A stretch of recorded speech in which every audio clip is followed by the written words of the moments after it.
Good morning, everyone. Welcome to this meeting of the Babergh Planning Committee.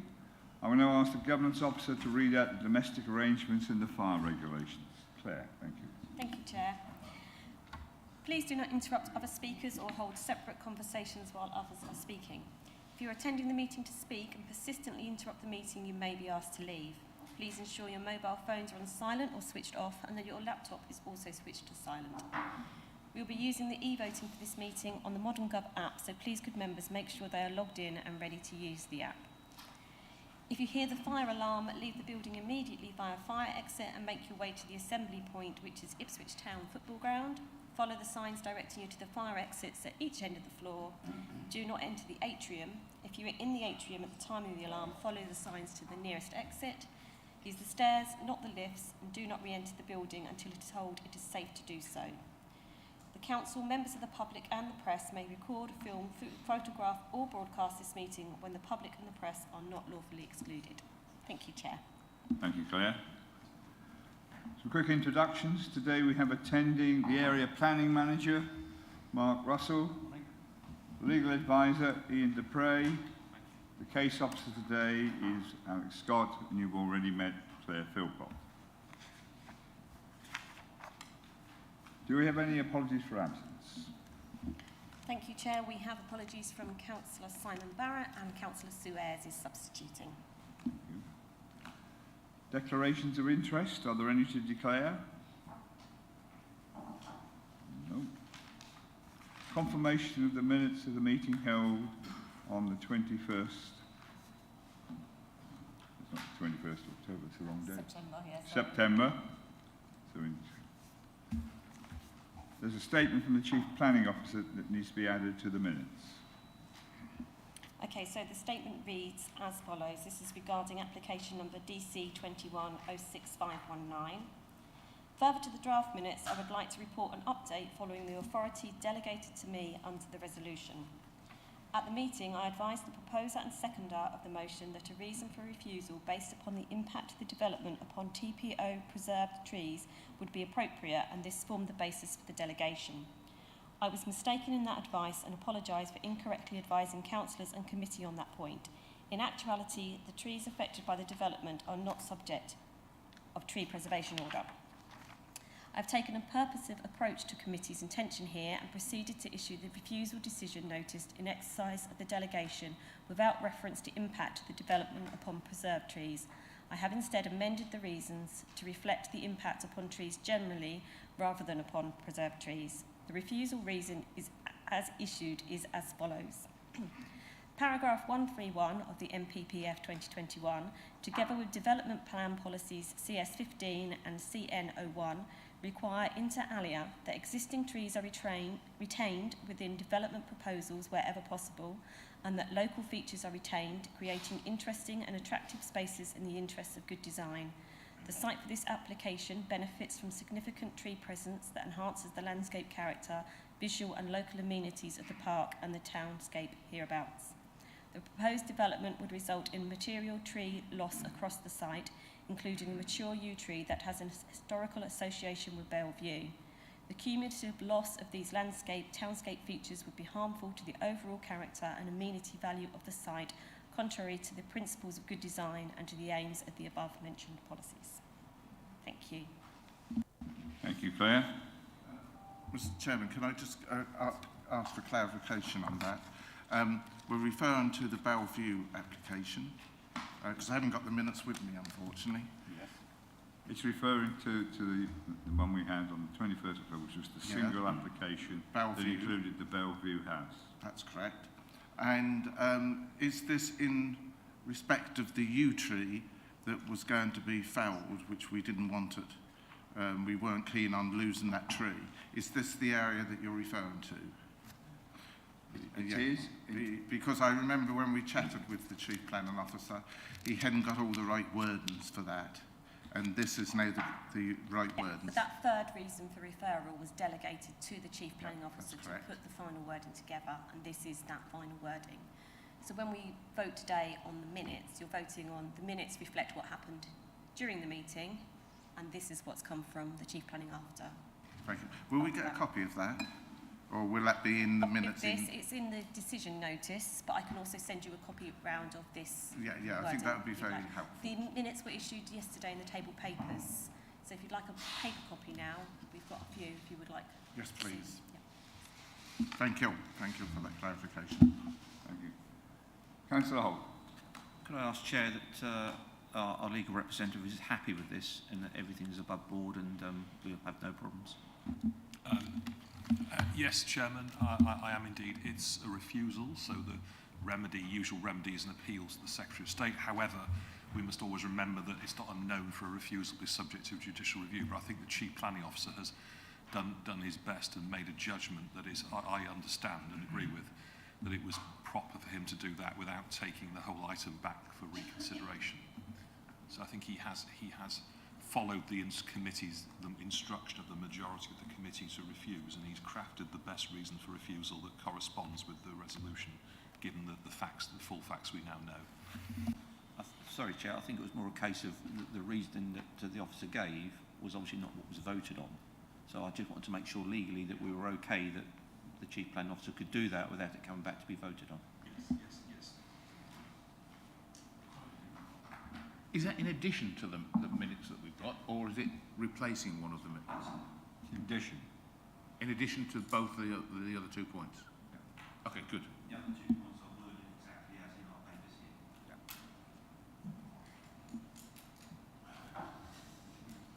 Councillor McCraw. Just technically, I think it would be in replacement of the final line delegate to the CPO to finalise the above-mentioned reason for refusal and to prepare reason for refusal related to the loss of TPO preserved trees. The paragraph the officer read out would be replacing that line. The minutes of the meeting Yeah. remain the same because the Yeah. minutes reflect what was agreed at the meeting. Got you. This will be now reported in the minutes for today's meeting and form part of the decision notice for that application. But the minutes you're voting on today will stay the same unless there's anything else in there. But in effect, it modifies the decision notice. Thank you. Yeah, so just the decision notice. But That's the great. minutes Sorry. will reflect Important what happened. difference between minutes and decision notice. Yeah. Thank you. The only critical point is that they are not TPO trees. That is the point, isn't it? That's the only, that's Okay. The rest of the minutes. Are there any points regarding the accuracy of the minutes? No. In that case, could I have a proposer to accept the minutes? Councillor Beer. Councillor Osborne seconds. Thank you. I'll ask you now to conduct the vote. Thank you. Thank you, Chair. Members, that vote is now in progress in your app.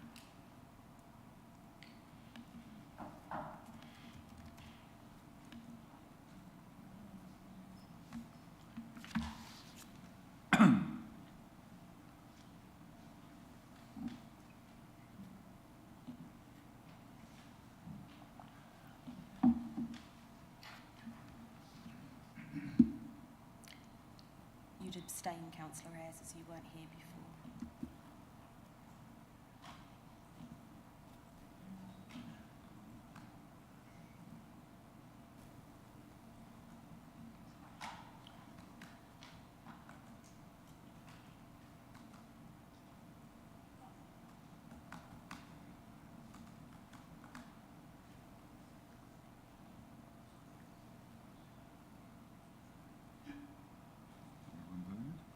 Not yet.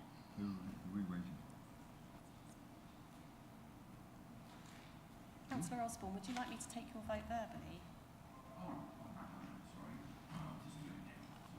It's okay.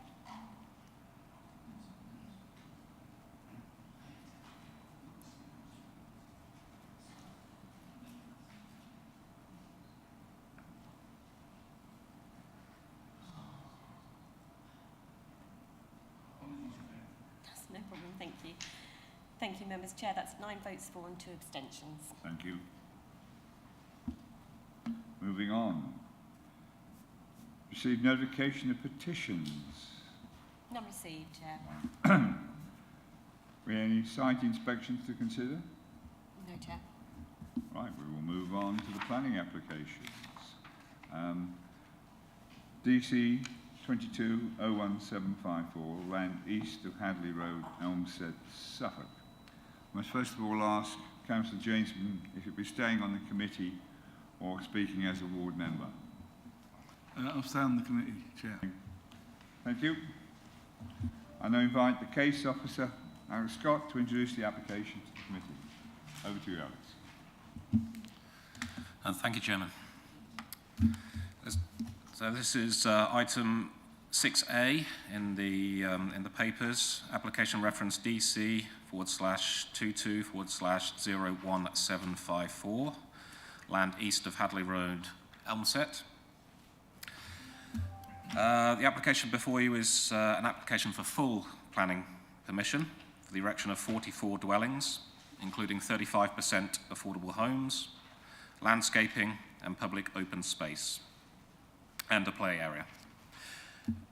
And there is also a section 106, which is running in tandem with the application, and to secure the proposed affordable homes, landscaping management, the public open space, and the play area, as well as off-site skylark mitigation,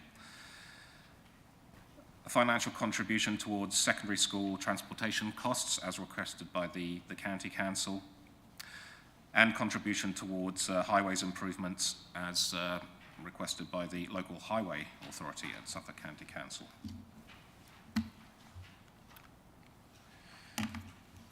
So this first slide shows the wider aerial view of the site area, and the site is edged in red here at Elmsett, and we have the neighbouring village of Oldham here, with the street leading off to the A1071 and Hadley in this direction, and Watfield is off in this direction, and then Birstall, Sproughton and Ipswich off in that direction. This is a closer aerial view of the site. So the site itself is edged in orange and purple hatched. And we have Hadley Road here, running adjacent to the west of the site. We have Garrad's Road here, and adjacent dwellings fronting onto that existing estate, the estate of Sawyers in this location, and other adjacent estates at Windings Road and Downlands over here to the northeast.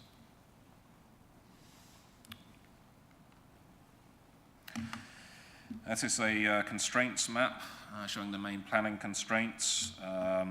The site is outside the built-up area boundary of the village, and that is indicated by this brown line.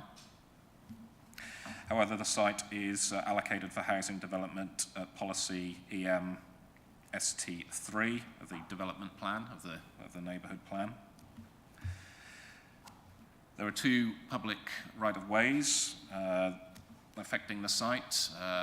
The northernmost actually runs within the site, adjacent to the northern boundary, and the southernmost is outside the site, to the outside of existing hedge and tree planting to the field boundary. The field itself is grade 3 agricultural land,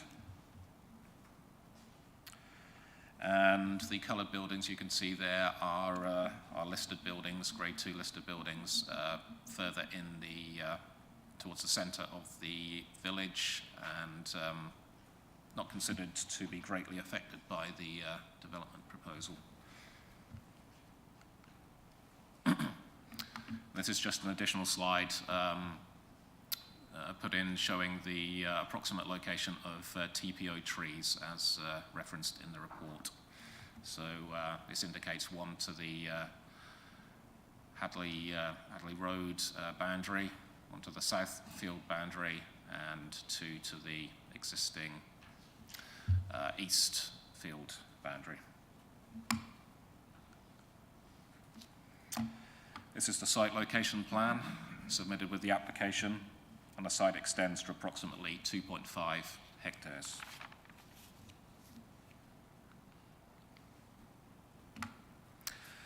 This is the latest current site layout provided by the applicant. So in total there are 29 market houses proposed, 12 of which would be 2-bedroom, with including 4 bungalows. And there would be 9 3-bedroom, 6 4-bedroom, and 2 5-bedroom market houses in total.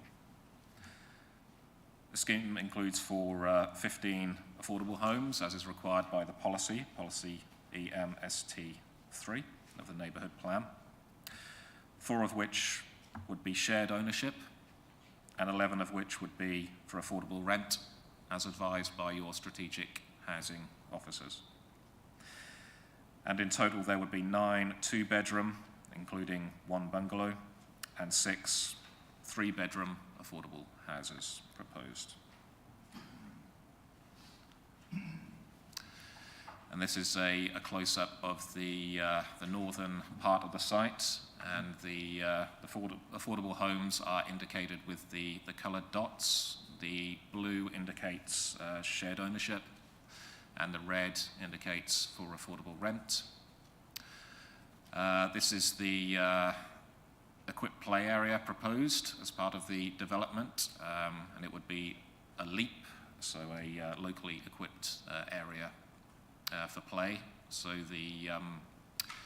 in terms of the provision, it's sort of the middle in terms of scale. Below that we have LAP, which is lesser provision, and NEAP above that, so sort of middling area for play there.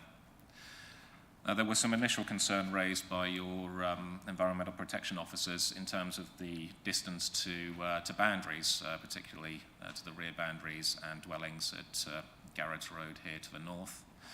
That has subsequently been amended by the applicant, and we now have sufficient distance of 20 metres away from those boundaries to the satisfaction of your environmental protection officers.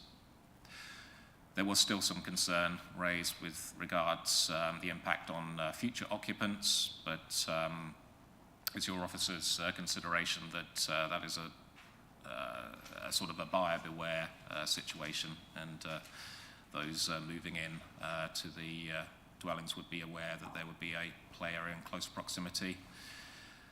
And indeed, that's seen as somewhat as a benefit, having a play area in close proximity to a dwelling, so those in dwellings can keep an eye on what's going on there, and children. And we also have the flood risk attenuation basin in this location. This has been assessed and addressed by the lead local flood authority at Suffolk County Council. And we also have the existing route of the public right-of-way, which is proposed to be improved as part of the application, as required by policy EMST 3. And then to the south, we have the southern dwellings and some more affordables to the southern boundary.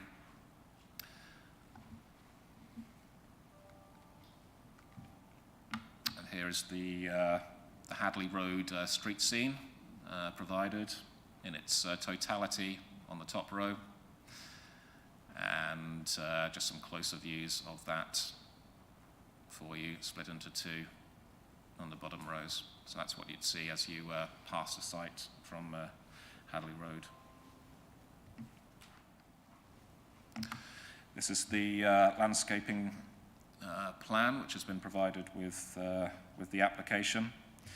And so we have enhancements to existing perimeter hedgerows with native species, additional native species planting throughout the site, and drought and flood-resilient species are proposed to all swales and attenuation basins, so that there will be planting in those, whether it would be dry or wet.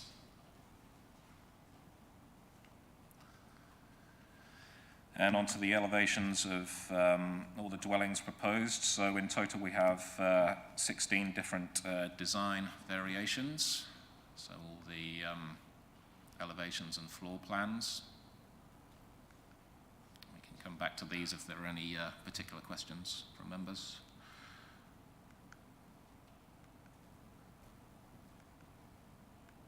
So these are the market dwellings first.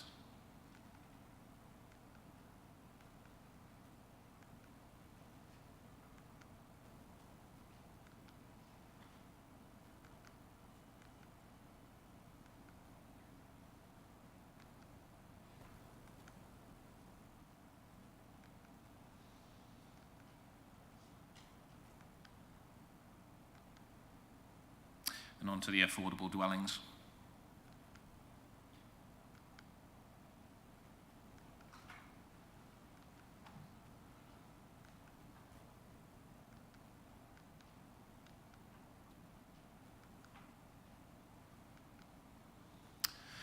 And onto some photographs. So this is the existing Hadley Road site frontage and existing footbridge leading to the public right-of-way.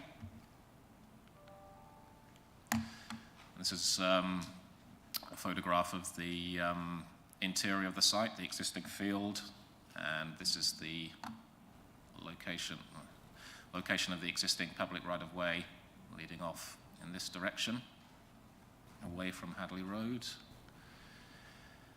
And then this is taken from the public right-of-way, looking back towards the existing dwellings, fronting Hadley Road to the opposite side, and then the rear of one of the dwellings,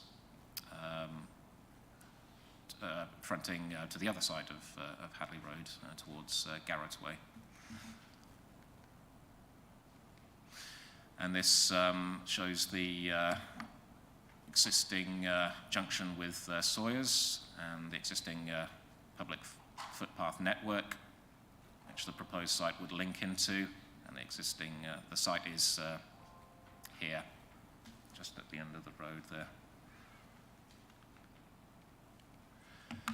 Now this is back down on Hadley Road to the far southwest corner of the site, and you might be able to make out the public footpath right-of-way sign here.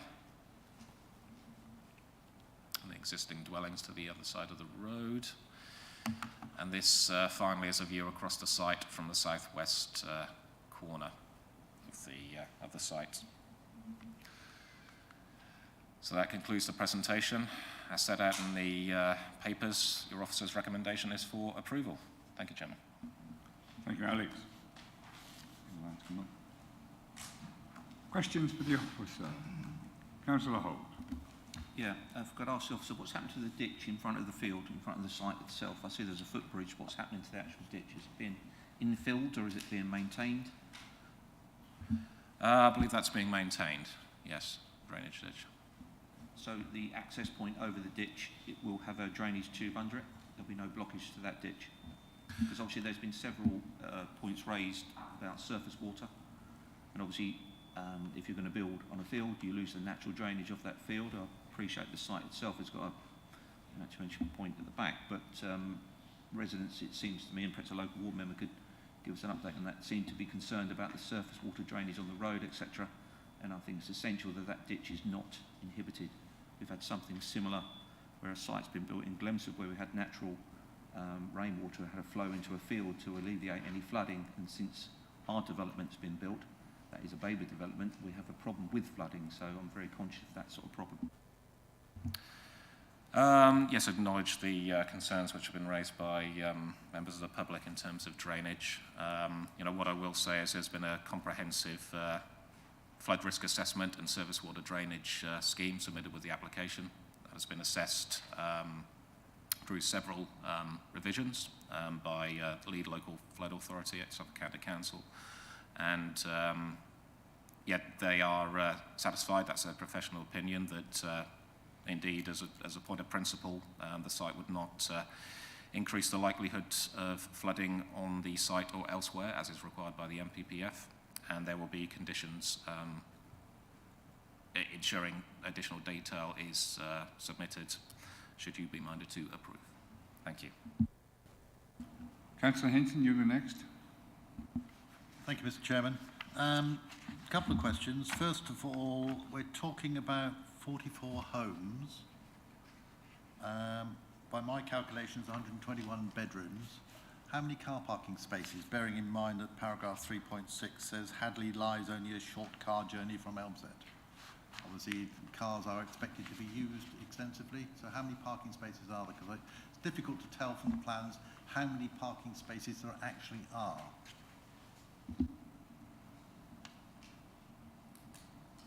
Just a moment, Councillor, I'll go to the report.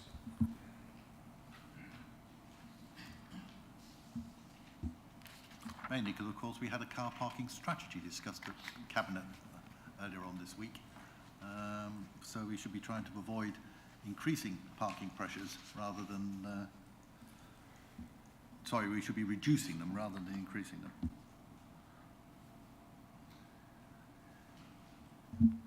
I've just reviewed the report. Apologies, the exact number of parking spaces is not provided in the report. However, I will say it's been assessed by SEC Highways, and yes, they seem confident that it meets the requirements of advisory parking standards and our policy TP15. So I don't have a particular number we would have to count, I'm afraid. Perhaps, Councillor Hinton, we can ask the agent when he does his presentation. Same question. Yeah, you can, by all means. We might try and get an answer this time. Thank you, Mr. Chairman. Paragraph 3.910, developments not being subject to a housing needs survey. This was an allocated site as EMST3, but the principle for the site was 41 dwellings, not 44. No housing needs survey has been done to comply with CS11. Why is this?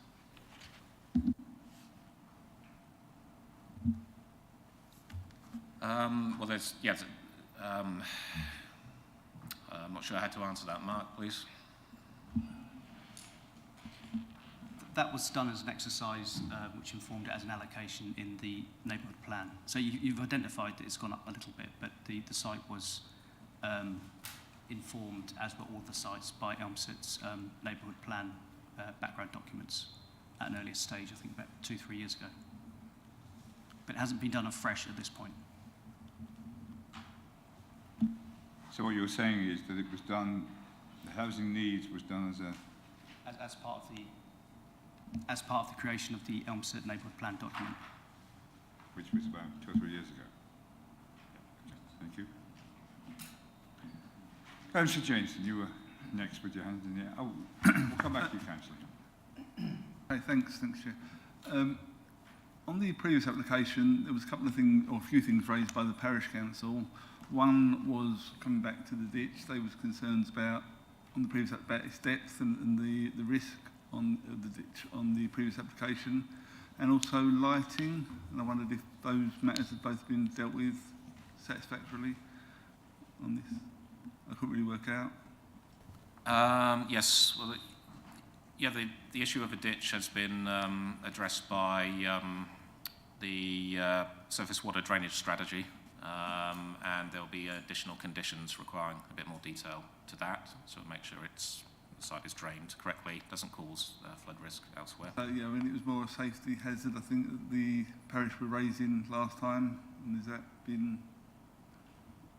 Safety hazard, as in the depth, what for flooding? Depth of the ditch and the... But I wasn't sure if that had been... I know you took that away last time. Depth of the ditch.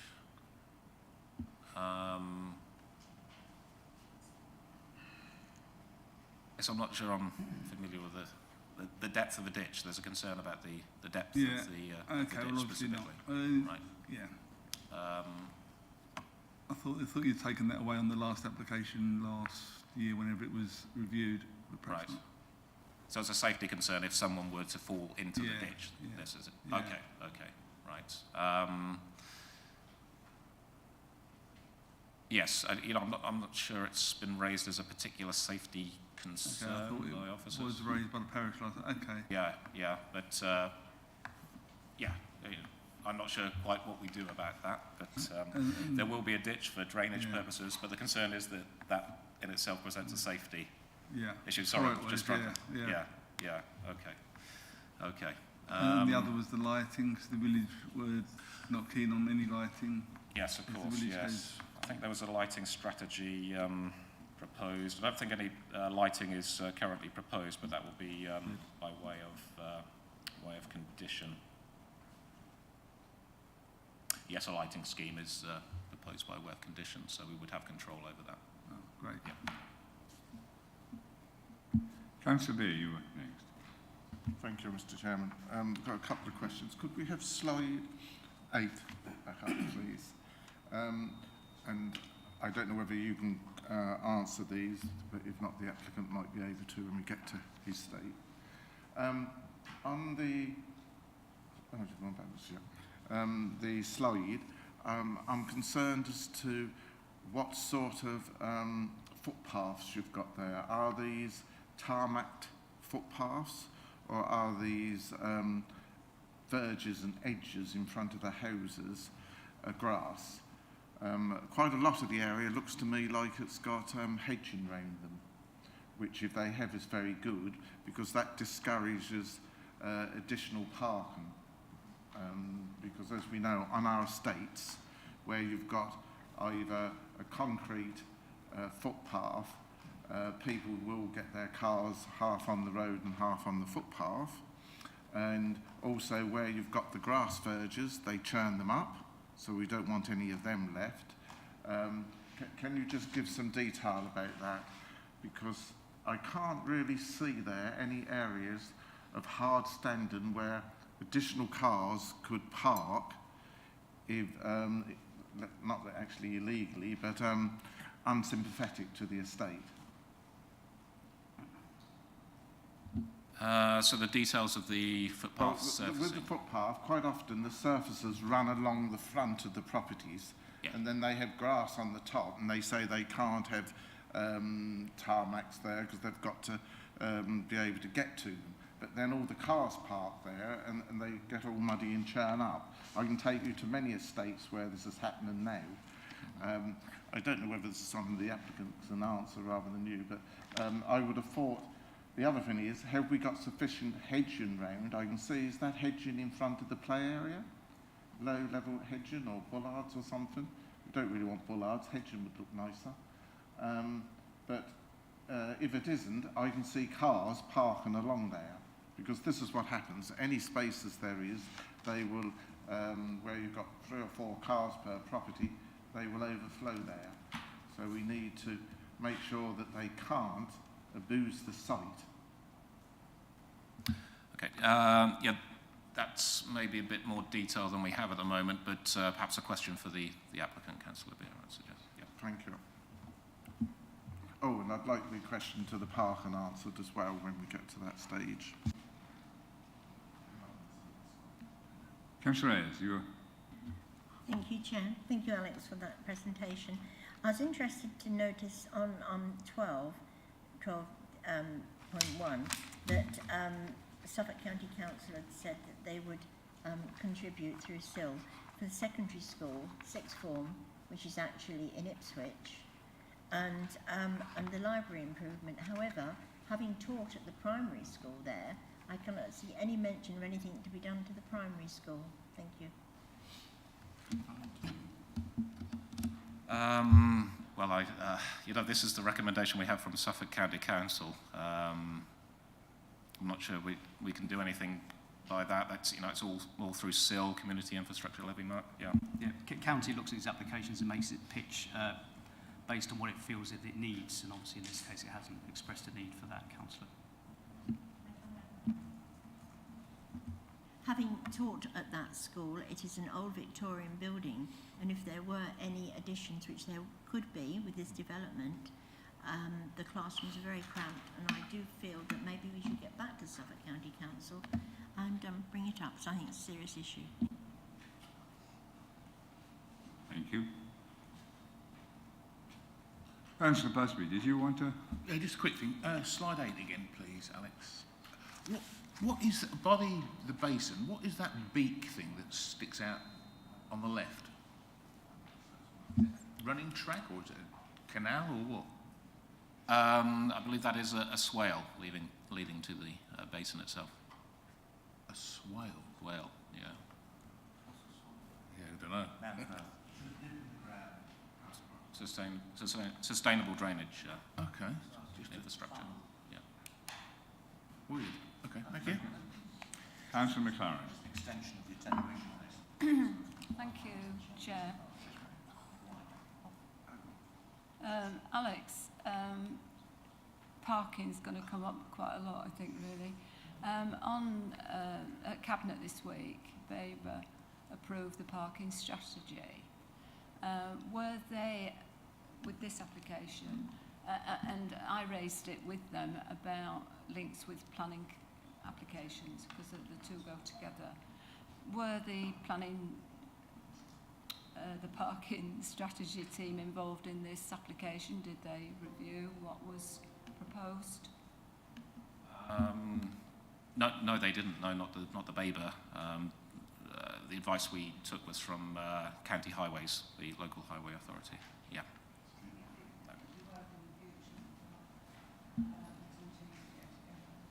Okay, well we can, yeah. Thank you. Take that. Councillor Hinton, I may have shut you off. Did you have another comment? No, you're okay. Councillor Busby. We talked about a contribution to school transport for the Suffolk County Council. How can we guarantee that they actually use it for that?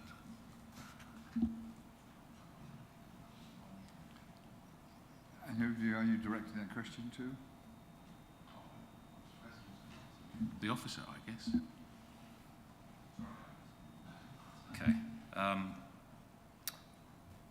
How can we guarantee they can use it? I don't think we can guarantee that they use it, but the important provision is the option is there for them. Have they specified what they're going to do with the contribution? Is it going to increase the number of buses that go out that way, or frequency of it, or what? I mean, it's just an arbitrary figure, I guess. Was it 42,000? That's not going to pay for a bus, an extra bus. Is it? What's it going to provide? If they can't answer it, then why are we approving the contribution? Well, it would be towards. It would actually be towards buses for a period of 5 years. To begin with. Councillor Owen, you had a question. Thank you. On the County Council responses on the 13th of September, page 11, it says something about amendments to the proposal do not change the position of the Highways Authority from their initial response. All of the recommended planning conditions still apply. However, those reference drawings 3 should be updated to 3A about the parking and bins. Can you explain that, please? I can't see any recommendations on here about the bins and the parking. Okay. Have you got the paper? It's on page 11.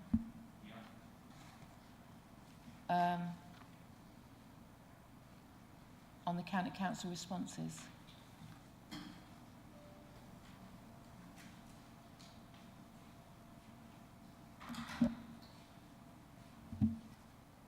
Yes, I believe that is in reference to to drawing numbers. Now, when the County Council initially responded, they had advisory conditions with a drawing number. Since those drawings were updated, their comments state that they should refer to the updated drawing rather than the previous drawing that they previously referred to, if that's clear. And we have, as part of the recommended conditions, we have refuse and recycle bins as part of the conditions in the recommendation. Oh, yeah, okay, thank you. Okay. Can I just clarify one or two points that have been asked, Chair, about the Jan? contribution to education? Just having a look at the full response, sorry, I hope you can hear me, from County in April 22. They identified that there would actually be, in response to your questions about the primary school, that their primary school level, there's forecast to be surplus places available for pupils. So that I hope answers that. In terms of the school transport contribution, there's a bit more detail here. That they predicted there will be 8 secondary age pupils forecast to arise from the development, and the contributions sought were to fund school transport for a minimum of 5 years for secondary age pupils at £1,205 per year, therefore giving a sum of 48,200 index linked. So that's the specific targeting of those monies for transporting those children. Hopefully that's helpful, Chair. Thank you. Any more questions to the officer? If not, thank you very much indeed. Moving on. Public speakers. We have no registered representative from the Parish Council. We have no registered objector. We have no registered supporter. But we do have the agent, Mr. James Bailey. You have 3 minutes to address the committee. Thank you. Good morning, Chair, members. My name is James Bailey, and I'm the planning consultant that has been working on the current proposals on the land east of Hadley Road, Elmsett. I'm joined by Joshua Hopkins and Ben Barker from Denbury Homes, and between us, we should be able to answer any of the questions that you may have this morning. We're here today to discuss a site which already has a series of planning benefits. An outline planning permission for residential development was secured in 2018, and more recently the site has been identified in the Elmsett neighbourhood plan for housing under EMST 3. Therefore, the principle of residential development has clearly already been accepted and established on the site. Denbury Homes have now acquired the land and have submitted a full application for a total of 44 dwellings. This includes 15 affordable houses, which has 11 affordable rent and 4 dwellings for shared ownership. This is in accordance with the neighbourhood plan allocation, and this mix is supported by your own strategic housing officers. This is a full application, so members can be confident that this scheme is holistic and includes the required landscaping and open spaces. In doing so, Denbury Homes offers a layout and a design that is far more conducive to the character of Elmsett than previous submissions. The dwellings are now set back from the highway to provide a landscape frontage, and this frontage also includes a series of bungalows to provide a softer transition into the site. The intention is to resurface the existing public right-of-way on the northern boundary, which will help to provide a continuous link between the existing footpath networks and this new development.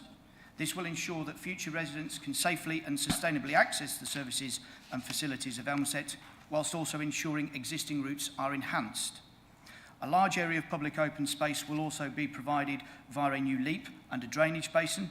Utilising good design principles, these areas of open space will also ensure that the existing residential dwellings to the north have a significant buffer to the proposed development, which should help to mitigate any potential impacts on the residential amenity there. Denbury Homes are also committed to delivering a scheme that demonstrates at least 30% reduction in carbon emissions. To conclude, the principle of residential development has already been established on the site through its planning history and via the MADE neighbourhood plan, and Denbury Homes has sought to bring forward a well-designed scheme for the site. The proposals represent an entirely appropriate form of development in this sustainable location, and the scheme before you this morning has been developed through extensive discussions with your officers, the County Council and the Parish Council, and there are no objections from any of the statutory consultees. I therefore respectfully request that members endorse their officers' recommendation and approve the application this morning, but we are, as I say, here to answer any questions that you may have. Thank you very much for your time. Thank you. Any questions? Councillor Beer, your hand was up very quickly. Thank you. Well, first of all, if I can repeat that question you heard me say earlier. I'm concerned about cars parking on verges in front of houses where we've got no barrier in effect, whether it's a hedge or whether it's just a grass edge to the road. Can you just comment on that, please? I think it might be helpful if perhaps the case officer were to put up the landscaping slide. That might give people a bit more of an idea rather than the layout plan, as I believe there was a series of trees that were actually proposed along there as well. There we go. And I think it's fair to say that Denbury Homes, again, very much as we've seen over the years, would want to seek to avoid any of these parking issues that you have correctly identified from, how should we say politely, previous schemes in a different sort of planning era. It's trying to ensure that these areas are prohibited from people using them, as you correctly say, for additional parking spaces. And as I say, I'm sure that this is something that Denbury are very aware of and would seek to avoid when they're preparing their planting schemes. I don't know if there's anything further that perhaps Ben Barker from Denbury wants to add. Could I just come in there, Mr. Chairman? Can you confirm that the footways are tarmacked? They're not grass areas that you walk along in front of the houses between the edge of the road and the edge of properties? Is that a footway, a solid footway? I can answer that one. So it varies between the material finish, but there is a hard surface between the ownership of the properties and the back of the footway. So what you're saying then, I think it's answered my question, that I wouldn't be able to go along there, see that the driveway is full of cars, and then I pull onto a grass verge in front of the house. The houses will have their own landscaping in front of the house, but the footways on the carriageway will all be tarmacked. Yeah. Is there a physical obstruction stopping me from mounting the curb, going over the footpath, and then getting onto a piece of grass that doesn't belong to the owner, and parking my car in front? That's where the problems come on our estates. The landscaping scheme, as James rightly identified, seeks to address that by come right planting. Up. Yeah. Thank you, Mr. Chairman. Do your question. Councillor Hinton. Thank you, Mr. Chairman. Good morning. You heard my question earlier on about parking spaces numbers. We've heard from during this week and cabinet meeting, etc., about the parking strategy, that parking is a problem. 90 to 95% of the parking in the district is controlled by the county council, namely the Highways Authority, but it's on-street parking. And we want to try and avoid as much on-street parking in new developments as is possible, which means having an adequate number of spaces. Sometimes that might mean that we ask for developers to put in more spaces than the Suffolk parking standard actually allocates, because the Suffolk parking standard allocation includes garages, which means, of course, that if you fill your garage up with junk, polite word for antiques, I suppose, then you're going to park the car on the road, and that's what we want to try and avoid. So how many parking spaces are there? Because looking at the plans, there were quite a lot of spaces that seem to be separated from the dwellings, and we know that people don't like using those sort of parking spaces for the simple reason they like to look at their car at night to make sure nobody's breaking into it. If I can, Chair. Thank you very much. And I think that the points that Councillor Hinton has just raised are very similar to those from Councillor Beer as well. People taking opportunities to try and park their additional cars, which unfortunately we can't control, however many cars an individual family has. But what we have got is we've got 114 parking spaces and 9 additional visitor parking spaces as well. This has been drawn up into the plan, again, as you quite rightly say, with the County Council and in relation to their current parking standards. And I think that in relation to one of the comments that was raised earlier, obviously future applications will be beholden to your new adopted standards, but that wasn't the case in this one that had been put in several months ago. I think it was in March of this year when we actually put the application in. Carry on. Just to come back then, so 121 bedrooms will only give 114 parking spaces. So if a husband and wife have both got cars and the child is in the second bedroom, then we're going to be short, aren't we?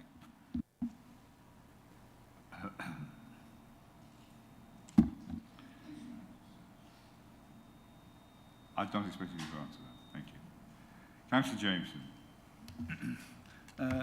Firstly, I'd just like to, on the councillor's previous points, I mean, you've only got to go into the road next door garage to see exactly what they're referring to in terms of churned up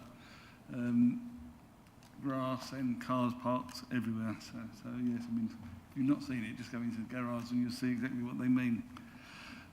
On other matters, in terms of lighting, are you going to keep that to a minimum? Because I know the village, there's not a lot of lighting in the village at all, only a couple of new small roads, and it'd be nice to keep lighting levels low. If I can, Chair, I think that's a very good point, and that has been reiterated several times by the parish when we met with them. I think it's fair to say that it would be kept to a minimum, and just looking over at Ben, I don't think there is any plans for anything over and above what you would normally expect from a newer development, but very much taking on board. I think the parish council were generally supportive of the principles, but they had made that point, along with two others, that was very important to them. So I don't think, Ben, there is anything untoward in terms of lighting that's being proposed here. Currently there is no lighting proposed, but it is subject to Suffolk County Council Highways Department on that.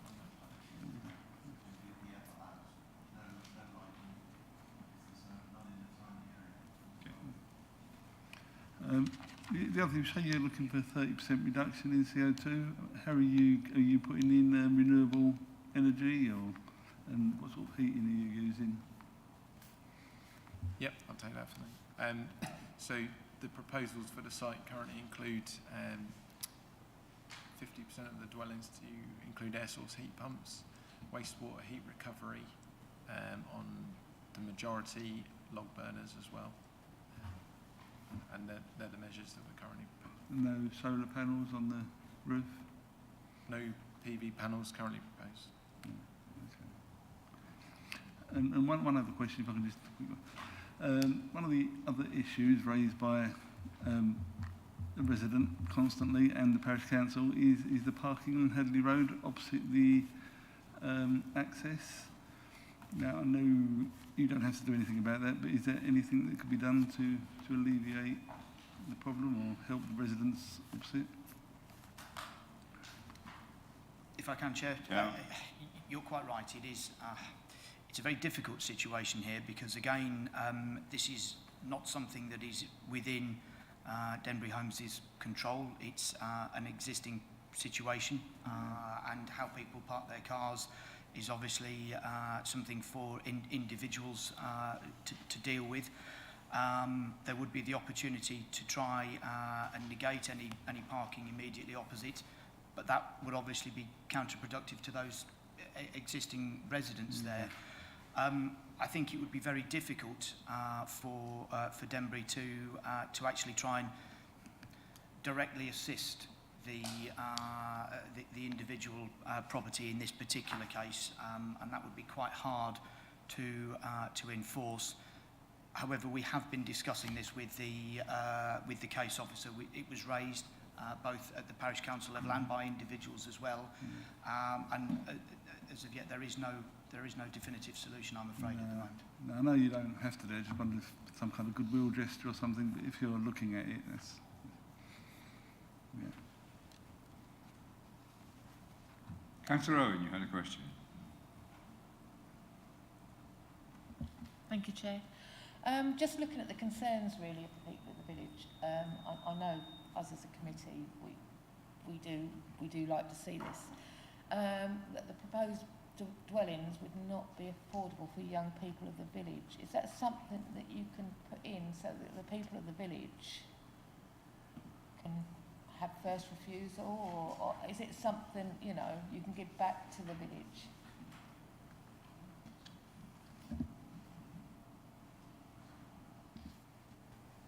If I can, it's a very good question, and it's one that's prevalent in all villages that we deal with in both Mid-Suffolk and Babergh. How do we try and ensure that our future generations have the ability, the opportunity to stay in the villages that they've grown up in? And unfortunately, the bit that we can't control is the mortgage lenders and the banks on there. But if there is the ability to seek out where in a particular village there is a register or a known need, I'm sure, just speaking with the guys at Denbury Homes, there would be the opportunity to see if we could assist in putting them, how should we say, slightly higher up the order, and obviously from Denbury's perspective, that's something that they would be willing to work with the local community on, if that's something that could be done. Councillor Beer, you have another. Yes, I'll just come back on a couple of points. I think with regard to the entrance area, if it was considered that yellow lines would help, then it's down to the parish council to contact the county councillor and ask for some to be put in.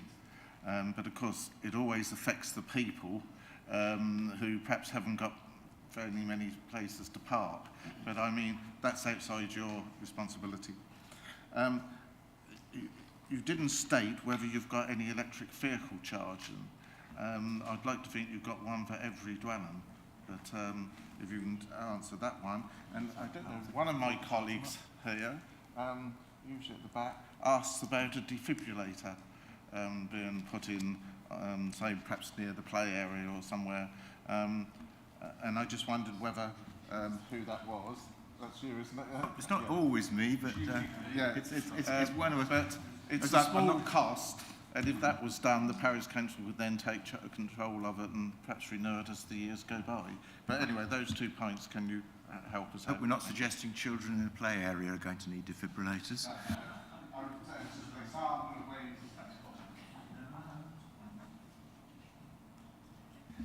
Okay, if I can, Chair. I think there was 2 points there about electric charging and defibrillators.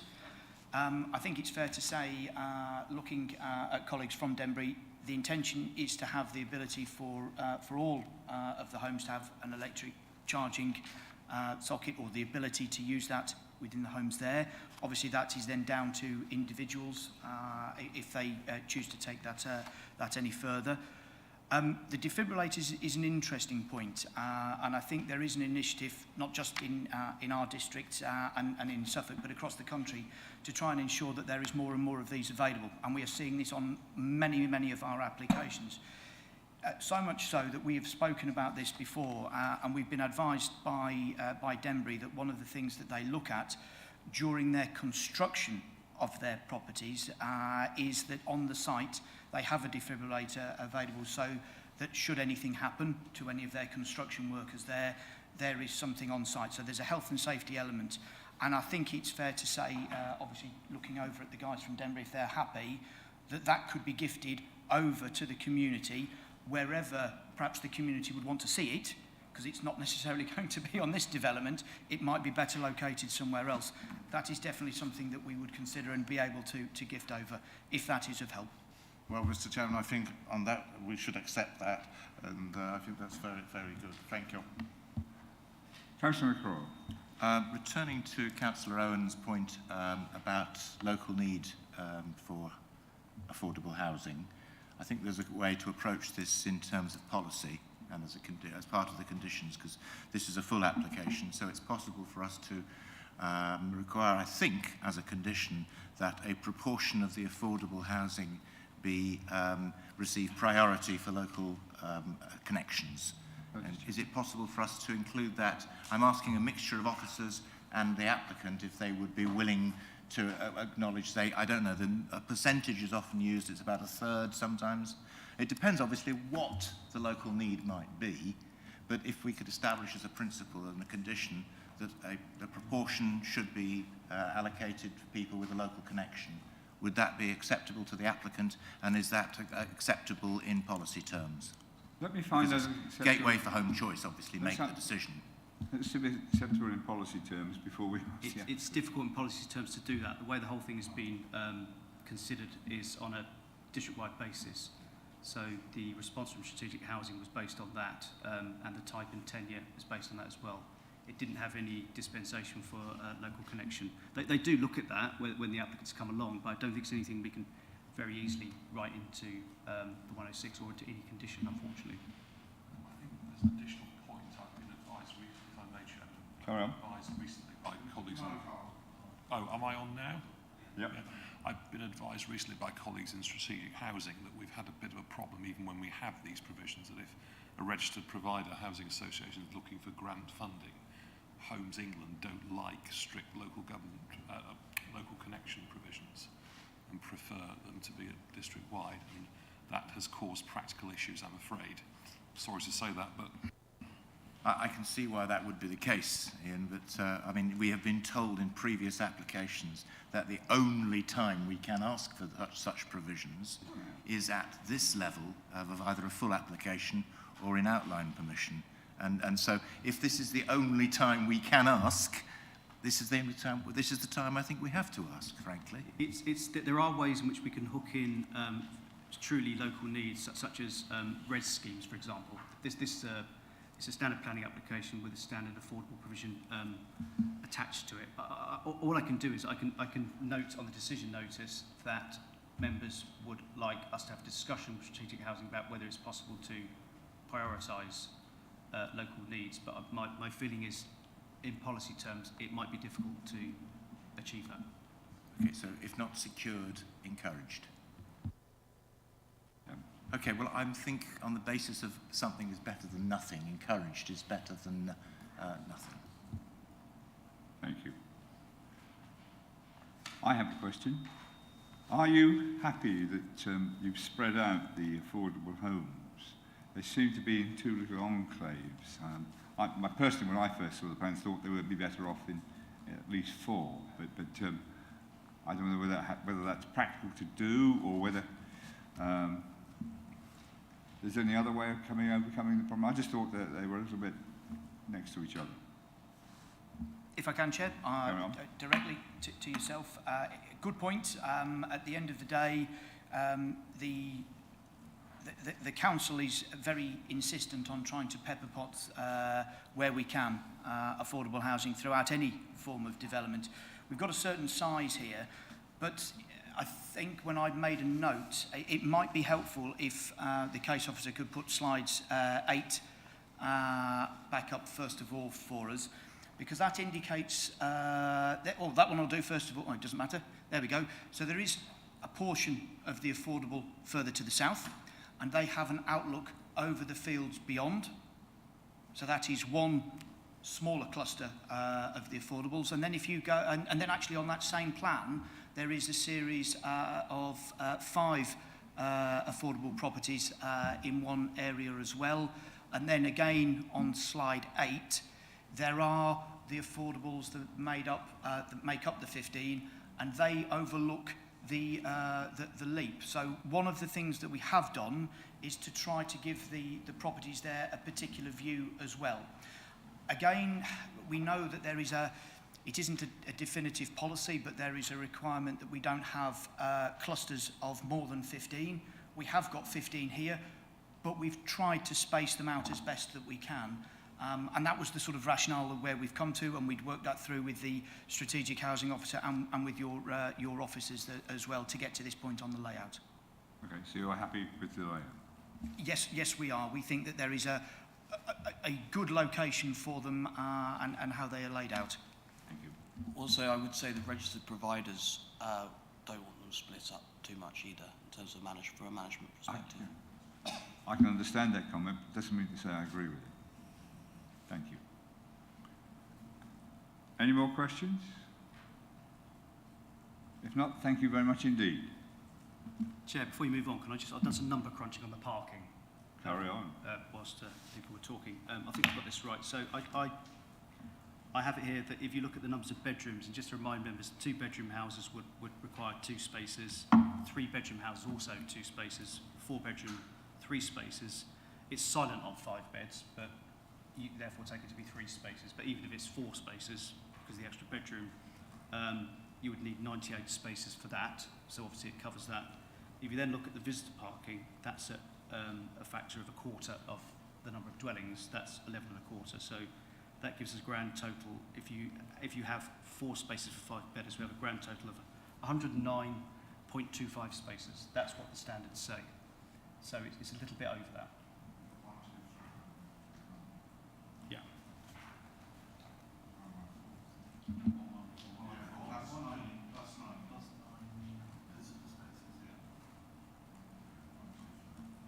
Thank you, Mark. No more questions? Let's move into debate. Councillor Jameson, you're the ward member. Can I invite you? You don't have to if you don't wish to open. No, thanks.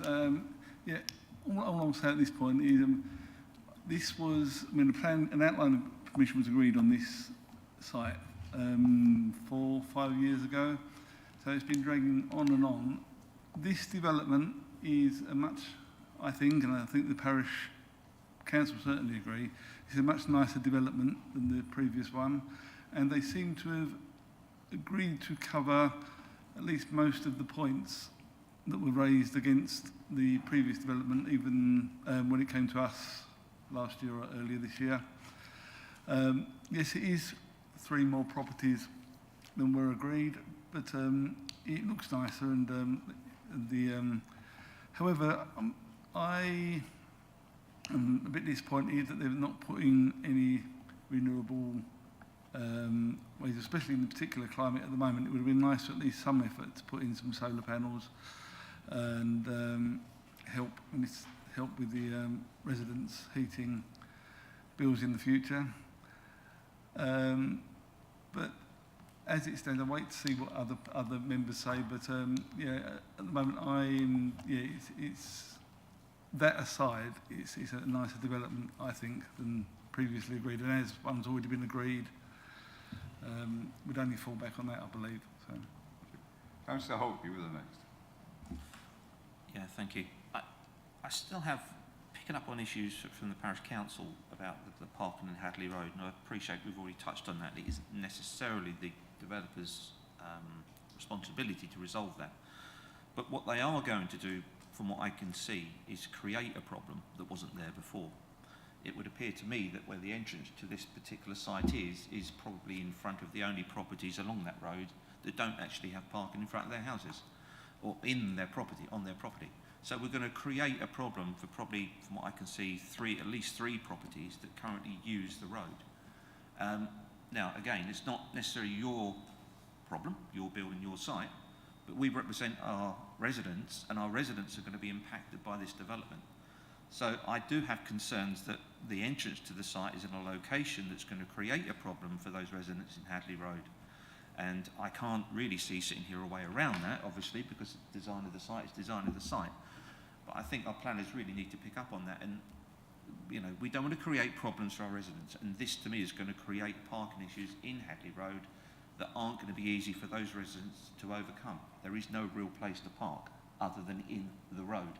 And I think their concerns really rely on the sweep of the entrance into the site, which is going to directly impact those people.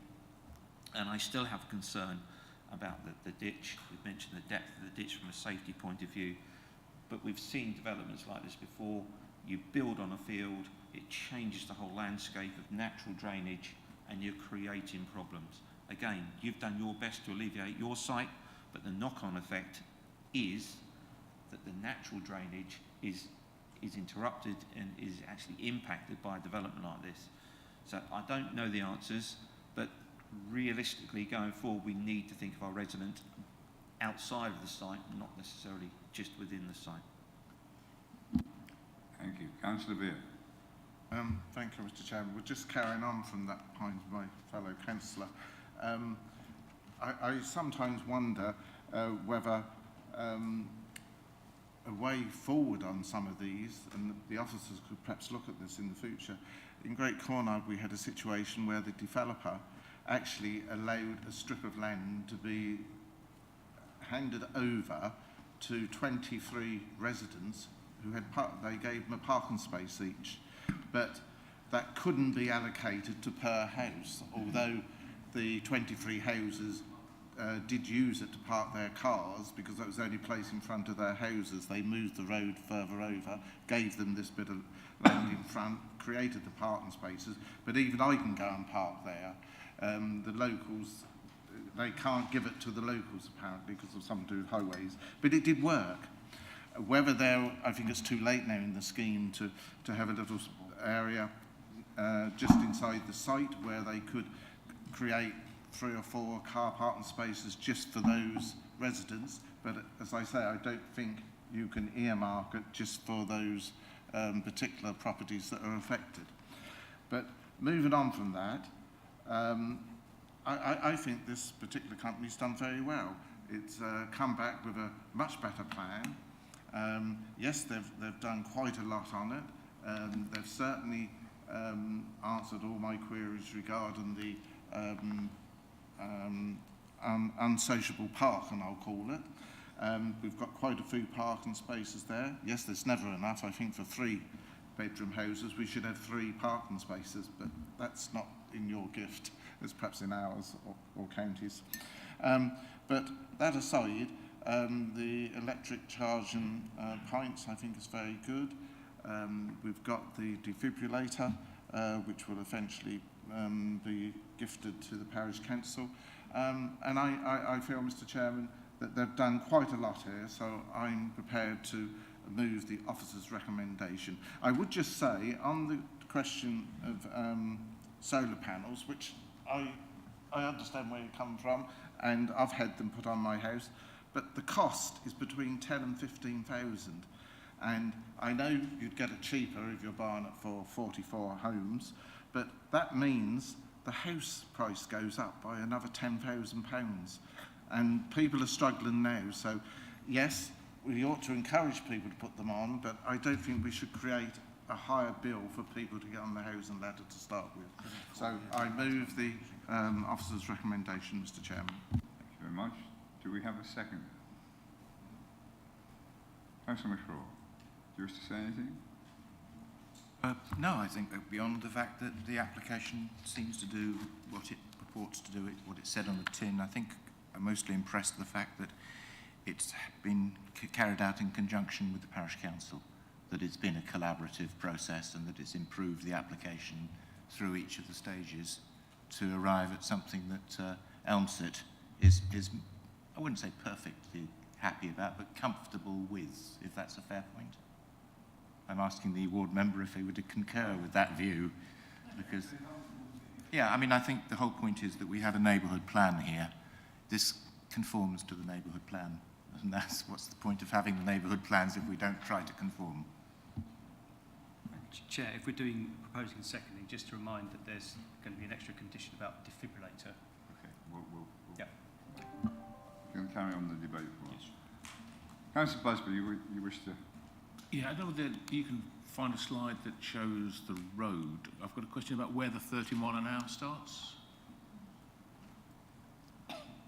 Anybody know where the 30 mile an hour starts on that road?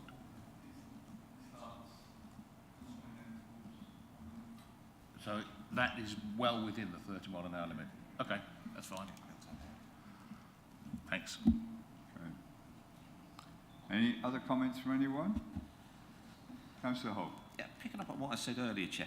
I'm not sure, and I'm not disrespectful to fellow members, but I've had to go on Google Earth to visualise the entrance.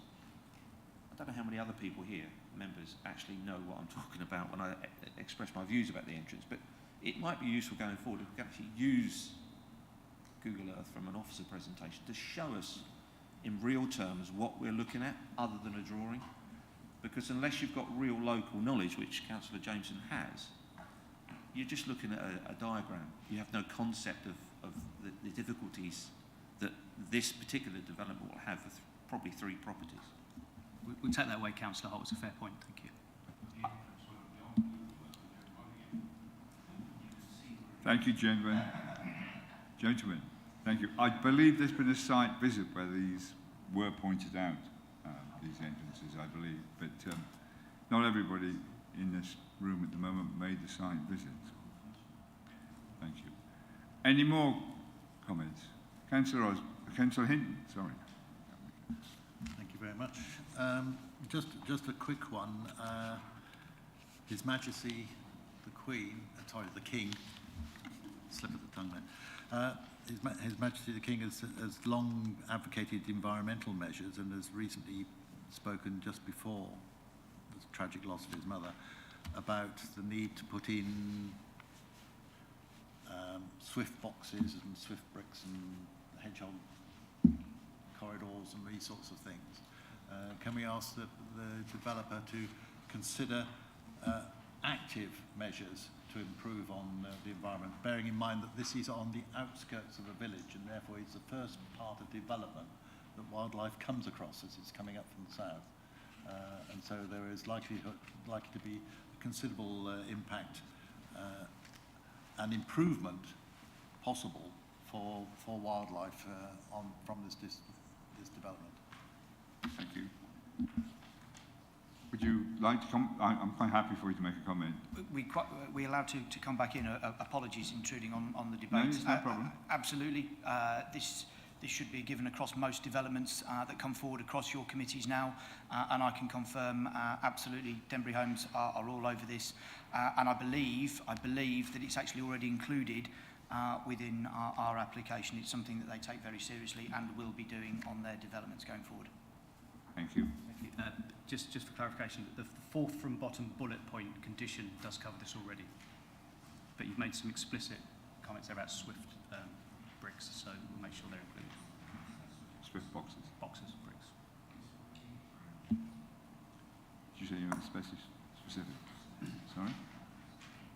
What? Did you say specific? You have a specific condition for the boxes, the swift boxes. Yeah, Chair, I'll ensure that I'll take a note that swift boxes should be included. It's already covered by the 4th and bottom condition anyway.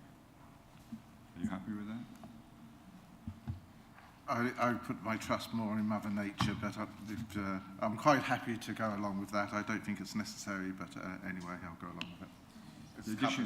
I'm happy with that, and I haven't got the same faith in Mother Nature that Councillor Beer has. I had a house martin's nest collapse in the eaves of our house, spilling the chicks. A swift brick wouldn't have done that. Thank you. Councillor Busby, wish to comment? Sorry if I can refer back to the applicant. Denbury Homes, it's a new name to me. I just wonder if there's any developments in the area that you have done that we might know. So Denbury Homes is actually an existing company called Hopkins & Moore. So we owned a company called Hopkins Homes, and Denbury Homes formed part of that, effectively. So you bought Hopkins Homes? No, so Hopkins Homes was established by the same person who owns Hopkins & Moore, and effectively we sold Hopkins Homes in January, but retained Hopkins & Moore and rebranded that Denbury Homes. Okay. What's the new name? Yeah, clear as thank you. Macaroni cheese, but thank you. Any more comments? Councillor Holt.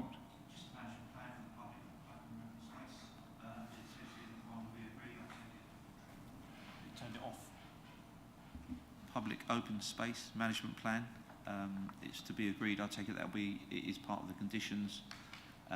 Again, we've had several sites within the district that have the public open space, and when the developer walks away within a year, it looks awful.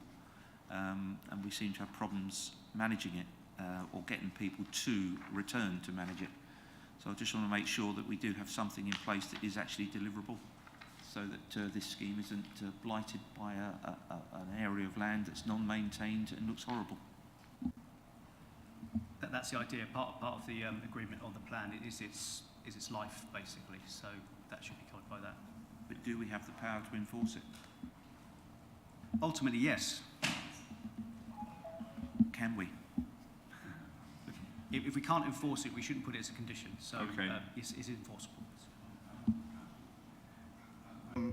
Chairman, just on that point, don't we have like tree plants and bushes and that they have to make sure that they survive 5 years? So if they died, which we had a situation in Cornard, after 2 or 3 years some trees put in and the companies came back and replaced them.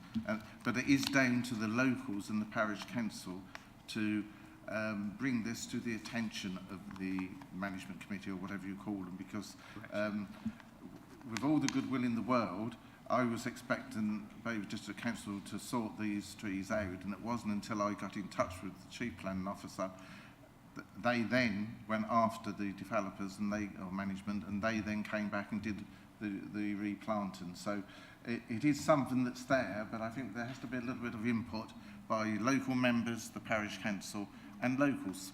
Thank you. Indeed, Chair. The resource isn't there to proactively check everything's okay, so we do rely on people to let us know.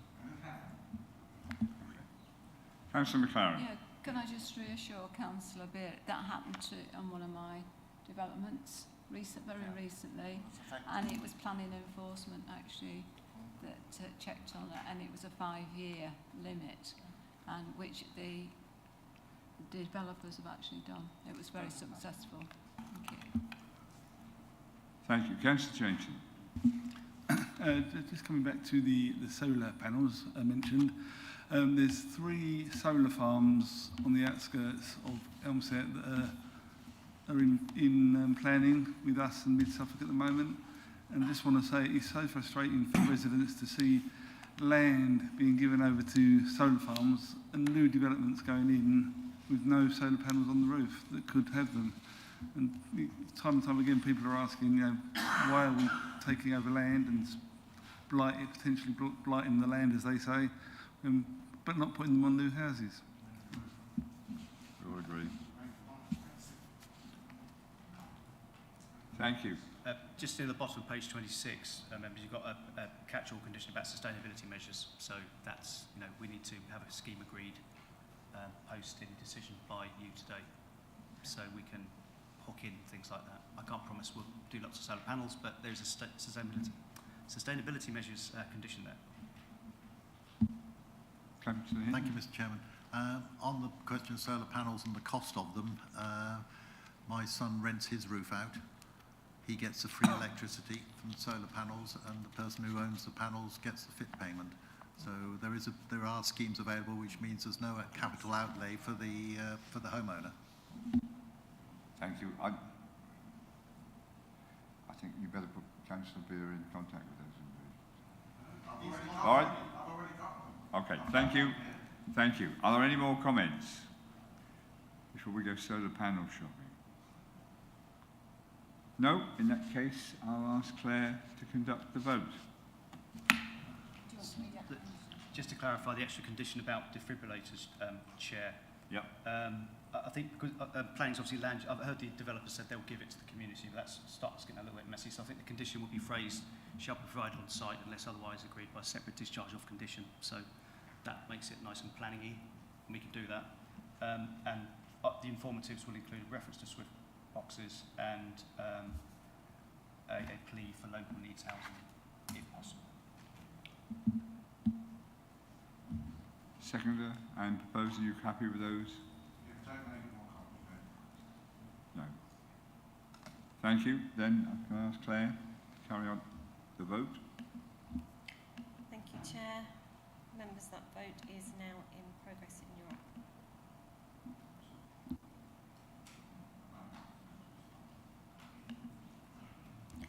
Would you like me to take your vote verbally, Councillor Osborne? 4. Thank you.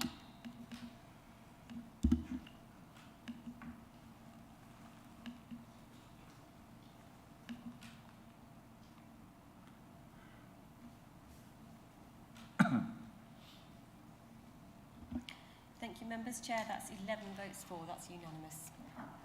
Thank you very much. The application DC 2103-561 has been withdrawn. by the applicant. So we're not dealing with that today. The only other visit is there was a site visit to Wolseley Grange taking place next Wednesday. The next meeting of this committee will be on the 19th of October, and it says here in the Fink room. Fink. Elizabeth Fink. What used to be called the Elizabeth room now. The meeting, I will now formally close the meeting. Thank you, everyone.